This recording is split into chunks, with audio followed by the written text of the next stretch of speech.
Hello everybody, my name is Lise. Welcome now everybody to my top 10 House of Dragon characters from Season 2. Now if y'all know me, I'm a big House of the Dragon fan, I'm a big Game of Thrones fan. The thing is though, Season 2 of House of Dragon, let's just say it left a bitter taste in my mouth, to be honest with you. Now, let's do a ranking of my personal top 10. Let's get some ones who are not going to be on here. And if you all know Season 1, these characters are completely different from where they started off. So in dishonorable mentions, we got Otto Hightower. 2 episodes out of 8, he was barely used. This character mostly or less stayed the same, except they had to written him off because they had 8 episodes and they wanted a 10, so they couldn't really use him, and they had to have him be angry with Aegon and Aegon to kick him out a lot quicker than he should be. Otto Hightower, not really, non-existent this season, sad to say. 2 out of 8 episodes, non-existent. Alicent Hightower, they butchered her character from Season 1. This is not the same character from Season 1. No one can tell me this character was done justice in Season 2. It's a travesty. This is Game of Thrones Season 8 level of Dany writing. Sorry, don't like it. Don't like what they did with her character. Daemon Targaryen, a fantastic character in Season 1. A very interesting character in Season 1. In Season 2, he's more or less the same, except I find so many other characters were so much more better than him. And a lot of people say, well, they ruined Daemon's character like Alicent. No, they did not. Daemon was always a manipulator, a loser. He inspired no love, no loyalty, and basically this season opened up people's eyes as to who Daemon Targaryen really was. Overall, Daemon as a person, not the greatest fan. As a character, he's very interesting, but I find so many other characters were better throughout the season. Honorable mention, Alan of Hall. This character had to deal with so much shit, dealing with his brother who always wanted to be admired by Corlys, to be acknowledged by him. Alan had to deal with the BS of being the yes man to Corlys. Yes, I will help him. I'll make sure it is good for you, Master Corlys, Velaryon, and all that stuff. I will do what I must. I will do my duty. And the fact is, this dude had to deal with his father being such a piece of shit deadbeat dad. I like Alan of Hall. I really enjoy him. I really enjoyed his final moments with Corlys, how he called him out on his BS. Alan of Hall, interesting character, probably will be in my top 10 when the series is over. Alan of Hall, number 11. Number 10, the White Woman, Mysaria. If Mysaria wasn't with Rhaenyra at the time, Rhaenyra would be dead. Mysaria is solely on this list because she is the only reason why Rhaenyra has any strength. Basically, Rhaenyra should be kissing Mysaria's feet. I know they did that kiss scene, but she should be worshiping Mysaria's ground because literally Mysaria saved her from certain death. And then also she's helped her with the spies to provoke the peoples of King's Landing and also to send food and all that other stuff. She's actually doing something. Now, number 9, I'm going to give to Larys. Larys is a character I couldn't really understand, other than, he's like feet, and that's another terrible one from episode 9, but apparently in this episode, you really see he's really trying to get some ambition, some more power, trying to become like Hand of the King with either Aegon or like I'm thinking, or Aemon's character. But the thing is, though, with Larys, you see he has a sort of bond with Aegon now that Aegon is disfigured and he's hurt and he's crippled. And now Larys sees something in him similar with Aegon, and I really like the relationship with each other. So Larys as a character is very conniving, very strategic, very smart. He knows all the players in the council. He's manipulating his way throughout there. At the end of the day, he ships off with Aegon and leaves. So number 9 is Larys. Number 8, I'm going to give to Aegon. Aegon is a character I extremely pity. This is a guy who wants to do right by the realm, who wants to do right by his son.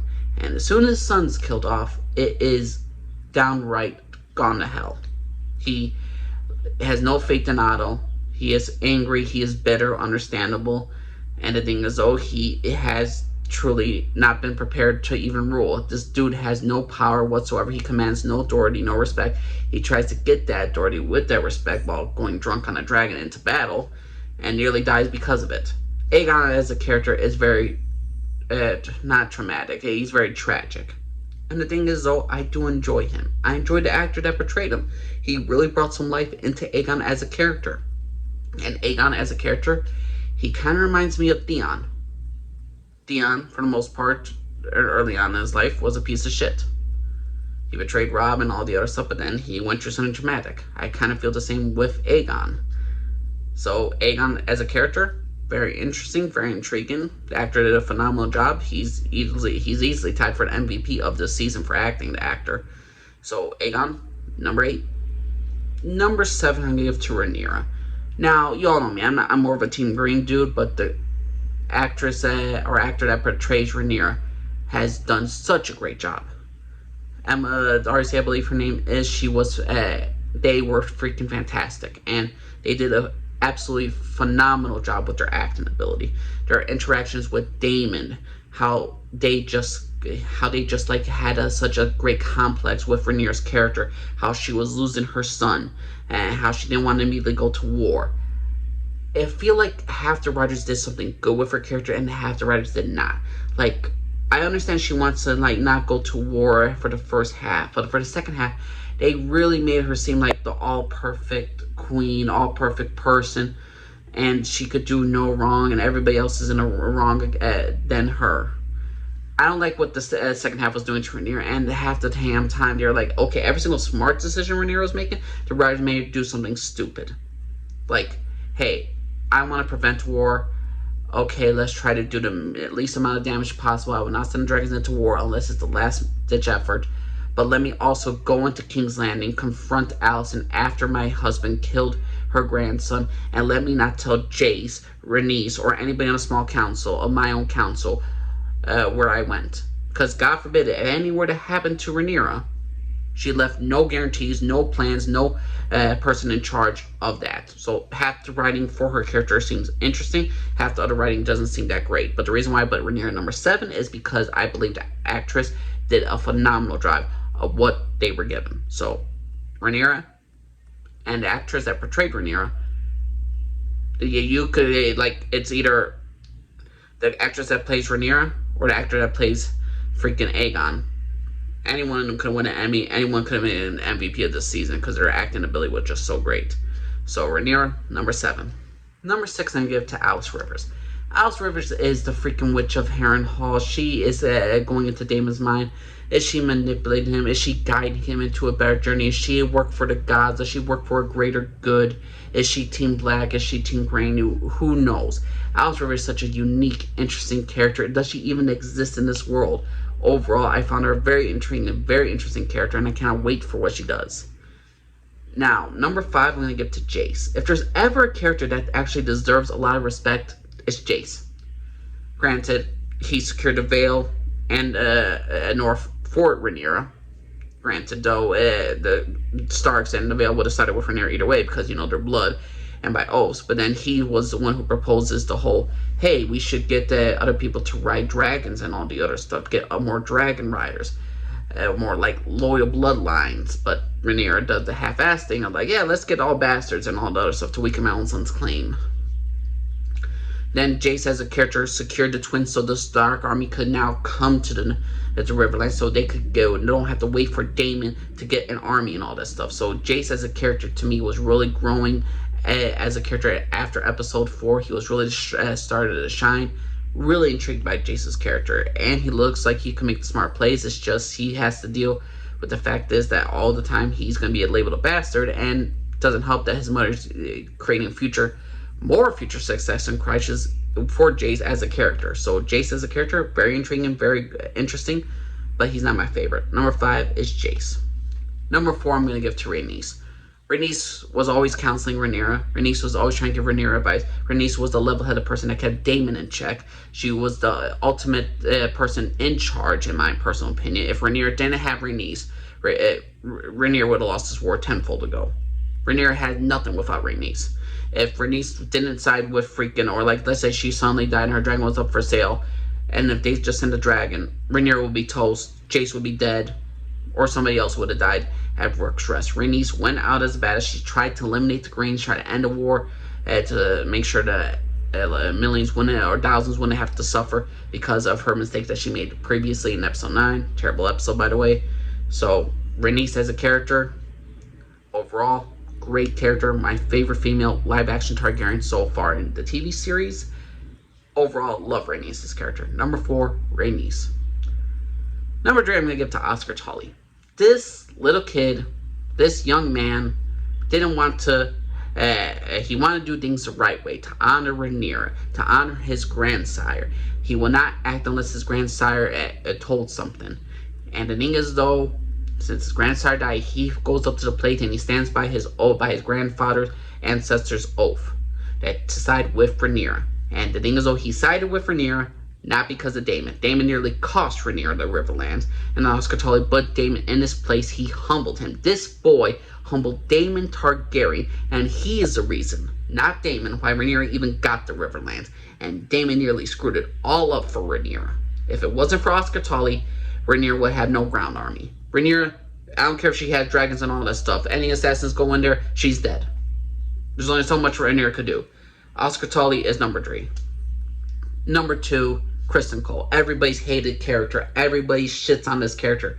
But this character actually succeeded in many cases. One, people say he's an incel, like, I don't know how that. I'd say Jorah Mormont's more that category.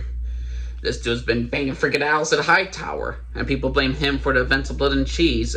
Here's the thing, when I know the writers are changing the events of Blood and Cheese, I know why they were doing it. They want me to be angry at Criston Cole for not having a guard. They want me to be angry for Criston Cole for sending one of the Cargyle twins to kill the other one. Here's the thing, Criston Cole's plan almost freaking worked. Rhaenyra nearly got killed if it wasn't for the Mysaria calling out for one of the twins. Hey, your brother went over there and all that stuff.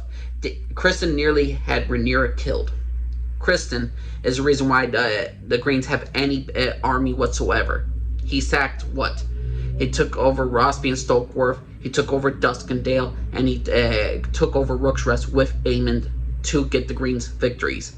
Now, a lot of people say he's been humbled after like the events of Rook Rest, after the dragons and all this stuff. He's a little bit more traumatized. He's ready to die and all that stuff. To me, Criston Cole is a character I will have to do a separate video about because I feel like he is a great character, a great interesting character, one of the more better great characters. Criston Cole is a character during a time of war, acted, he did what needed to be done, and that's why I like Criston Cole as a character, because all the other characters are like, no, we can't go to war, no, we can't go to war after the freaking Aemond killed Luke, and after Daemon killed a freaking child. The war was going to happen, yet Alicent and Rhaenyra were written in this entire season. No, we must prevent the war. We must prevent a war of dragons at all costs. What do you think was going to happen? And people want to blame Criston Cole for why the dragons were unleashed in the first place. No, dragons were going to be unleashed in the first place because Rhaenyra was always going to kill Aemond. Unless you're going to give up instantly. There was no such point. Neither side was going to give up until the writers decided to make that stupid scene of Alicent in episode 8. But Criston Cole is a character number 2 just because he was the general. Like, forget Daemon as a war general to do anything. Oh, he has battle experience, he has military experience. No, Criston Cole has a military experience. Criston Cole's been winning battles. He's the one who's been taking over towns. He's the only reason why the Greens have any sort of control over the Crown Lands, because of Criston Cole. And the other person I put number 1 is Aemond Targaryen. He knew this war was going to happen. He knew it. As a character, Aemond, he didn't mean to kill Luke. He hated Aegon. He wanted Aegon dead. Everyone seems to think that Aemond's in the wrong for some odd reason, even though this war was going to happen either freaking way. Like, again, after the events of Blood and Cheese, there was no going back. Aemond and Criston Cole acted. They went down to take on the freaking Rhaenyra's lands. They went to take over certain areas. Aemond destroyed Sharppoint, another Rhaenyra stronghold that was going to side with her. People say he's killing thousands of innocents. Well, Rhaenyra was going to do the same thing to Old Town and all the other stuff. She gets dragon season. She wants to use them on the towns to burn innocents. Jace fully agrees with her, so they're no better than Aemond. At least Aemond has a sharp mind for warfare. Aemond at least is thinking about the future in some cases with when he makes an alliance with the Triarchy itself. The Triarchy, he says, okay, we'll send the Triarchy to attack Corlys' fleet. But if the Triarchy fail, then they'll give us time for the High Towers and Lannister fleet to swoop on by to Rhaenyra Weaken's fleet. He's actively moving forward. Certain sacrifices he knows needs to be made. Now, is Aemond a great ruler? Absolutely not. Is he a power-hungry dude? Absolutely. But the thing is, he commands respect. He commands control. He has strategic mind. People respect his military prowess. They know he's as vicious as Daemon. And the thing is, Aemond to me is more Daemon than Daemon. He is active. He's willing to do things that other people are not willing to do, and he's willing to act upon it quickly. And overall, his plans are not the worst thing in the world. like, the only reason why Aemon will probably even lose in season 3 is because his mother Alicent revealed the plans of what's happening. In the books, Daemon strategically figures out what Aemon's going to do, and then he gets things in order where he takes advantage of Aemon. But in the show, they made a stupid scene of Alicent telling Rhaenyra the entire Green's plans, and now it's just going to make freaking Daemon's victory null and void, and this will just be a this will be like a betrayer thing. Like, who is like the ultimate winner in this entire House of the Dragon? Who's the biggest war general? Who's the biggest leader? Who's the biggest interesting character? Is, to me, Aemon Targaryen. Aemon studied for this. He trained for this all his life, to be in war, to have the Iron Throne and all this stuff. And I admire a character that came from nothing and built himself into a better person, or to be a stronger individual in order to take what he wants. I admire characters that have the gumption, to have the, how should I say, to have the, not the admiration, but the, I'm blanking on it, out of the word, the ambition to even conquer anything. So to me, Aemon Targaryen is a character very intriguing, my favorite character in season 2, and that's my personal top 10, everybody. What's your personal top 10 characters of House of Dragon Season 2? Is there some characters that you believe were ruined, like Alicent? Do you believe there are some characters that were just like, hey, they whitewashed a bit, like Rhaenyra? Do you feel like certain characters like Daemon were a bit wasted? Do you feel like Larys is a wasted character? You think Aegon wasn't used right? You think Criston Cole is the most hated character on this earth? Please let me know what y'all think of your personal top 10 House of Dragon top 10 characters. Angel Lee, Scarf, everybody. Bye.